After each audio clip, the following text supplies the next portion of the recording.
This is Aylin Stamps with another video, and today we're going to talk about self-reunification. I call it self-reunification because there's no DHS, there's no foster parents or nothing like that involved in this process. It's you, 18 years old. There's no court system telling you, what to do and who to stay away from or anything like that. You're 18, you're out on your own, and you can do whatever you want to do. Your parents can do whatever they want to do. So when I talk about self-reunification, I'm talking about you confronting your bio parents, your bio mom, your bio father, okay? And this is a very, very sensitive situation. This is not a situation to be played with, okay? I went through this process and I didn't use the tools that I'm about to tell you because nobody told them to me. So I didn't have tools when I did it, and it was a disaster. Matter of fact, the last time I talked to my mother, we got into a huge argument and it just blown out of proportion. And the next thing I know, 2 years down the road, she was dead, and she had been dead a year before I even knew it, okay? So I'm gonna caution you, when you do reunification, when you're going to get questions answered, you need to look at certain things before you do it, okay?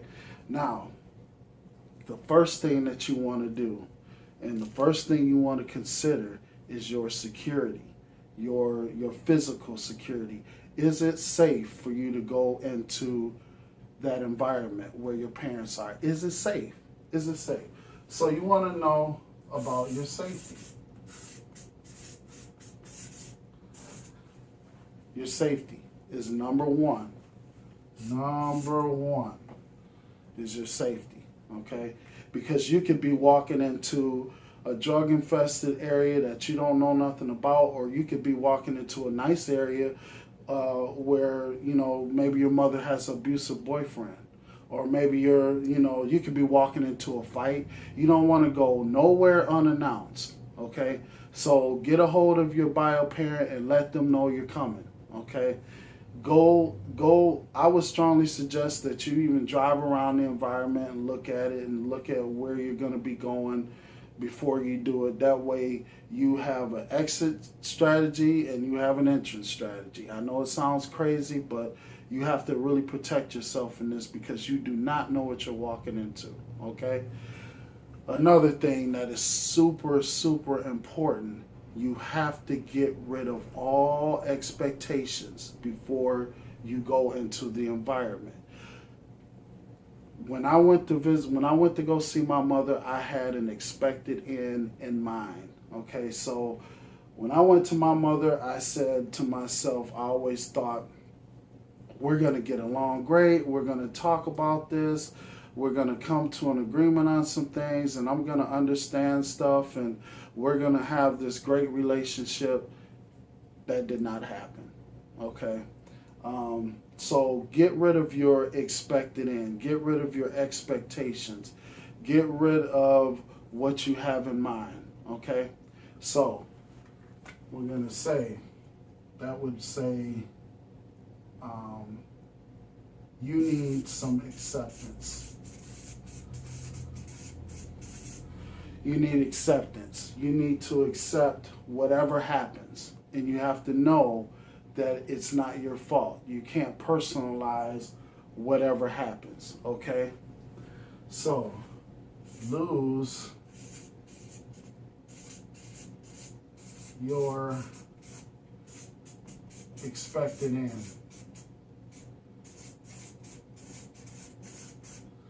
Lose your expected end.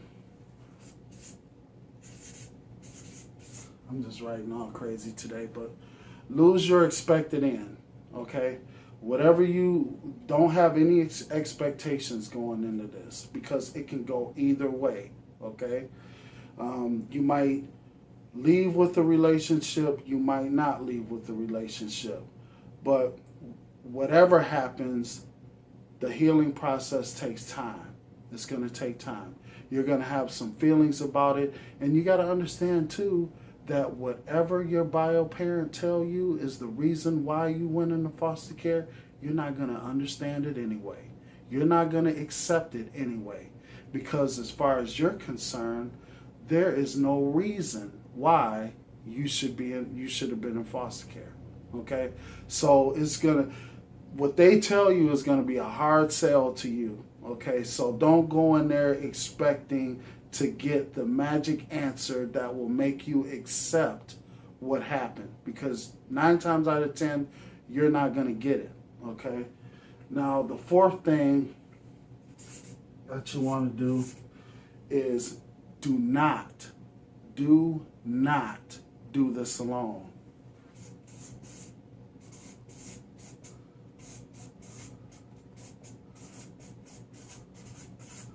Do not do this alone. A lot of us think, oh, I got this, I'll go down there and I'll do this and that. No. The best thing for you to do is to have a team of people or a person that you trust, and you sit down and you talk to them about what you're planning to do, and then they can help you bring up different ideas on how to go about it. They can help you, they can help you get rid of the expectations that you have. You can talk about this this dream that you have of positive reunification, and you can talk about these things, and you can talk about things if it goes wrong, and you can talk about different types of scenarios. You want to have somebody that you can have a conversation with about this reunification before you do it, so they can help you prepare for this. It would be really cool if you sat down with somebody who has been through this already, but there's not a whole lot of people that have, but it would be really cool if you knew somebody that, and you can talk to them about this reunification process. So don't do this alone, because you don't have to, okay? Strongly suggest that.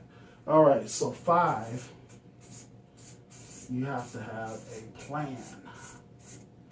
And I wrote that in big words because you have to have a plan. Do not do this without a plan, okay? And when you have a plan for it not working out. Plan for it not to work out. What's the plan? What does that look like? What does it look like when you don't get the answer that you thought you should get? And you're probably not going to get the answer you thought you should get, okay? For me, there was no good enough answer for what I went through. There was no good enough answer for it, okay? And I know I'm not the only one that's been through the foster care system that will say this. I'm not the only one that would say that, okay? So have a plan, okay? First, your safety. You got to get some acceptance, okay? You got to be prepared to accept the unacceptable, if that makes sense. Lose your expected end. Whatever you expect it to end like, just lose it. Put it to the side, because we don't know how this is going to end.